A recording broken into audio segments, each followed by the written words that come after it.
here today with Paul France, Homeland Security Field Operations Manager for the state of Wisconsin. Welcome, Paul. Hi, Heather. How are you? Great. Thank you for joining us today. It's good to be here. Thanks for having me. Great. We're talking today about your thesis, and wondered if you could give me a little background on it. Sure. My thesis is titled Preventing Terrorism Using Information Sharing Networks. The unique thing about it is I'm focusing my research on state and local perspectives with regards to information gathering, fusing that information, and then dissemination of that. And I've heard about that before, and it seems like a lot of people are very excited about it. What makes it different or more applicable to state and local? Well, one of the unique things that I'm looking at in my research is terrorism early warning systems for urban areas such as Milwaukee, and then having that interconnected with a statewide fusion center. One of the national priorities coming out from DHS, of course, that you had to align your state strategies to was information sharing and dissemination and fusing of that information. And in the past, what we've seen is the FBI has normally been responsible for information fusing and dissemination and so forth. The information has come up through them, the Joint Terrorism Task Force. However, it hasn't always flowed from a bottom-up, top-down approach. And what I would like to do is to make a recommendation for the state of Wisconsin to create a statewide fusion center and then interconnect that with the terrorism early warning system for the urban area of Milwaukee, which is a USC city. And how exactly would they work together? Well, one of the things they would do is leverage their resources together, sharing information, being interconnected.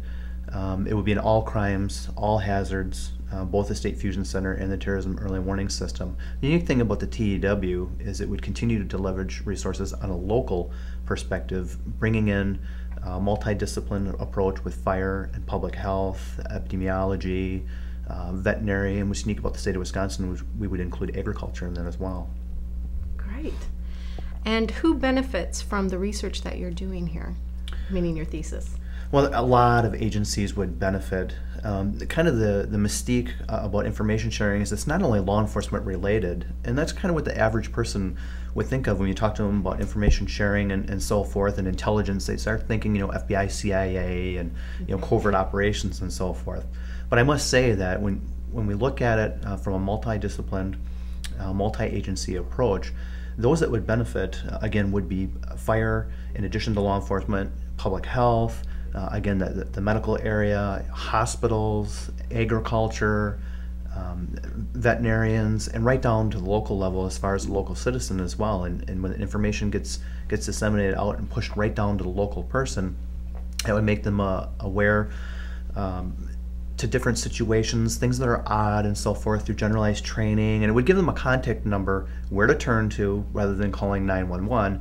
The State Fusion Center would have a local 1-800 number that you could call in and remain anonymous and give information and so forth, and really feel a part that you're playing a role in preparedness and prevention of terrorism. So really, overall, when you look at it, is it would really benefit mainstream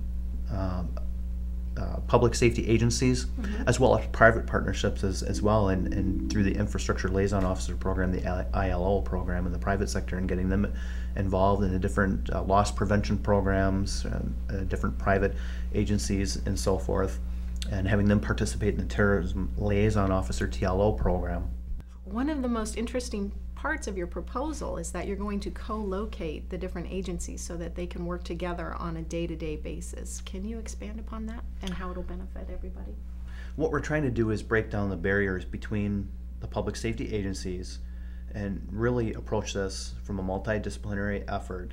And those agencies have already come to the table, so to speak, as part of a working group, and have pledged to have their resources, leverage their resources, and actually assign an individual to the Terrorism Early Warning Center, where we would have a unique process where a fire representative would be in the same room or working area as law enforcement and public health, and they would be exchanging information with regards to their specialties. That information would go into the analyst.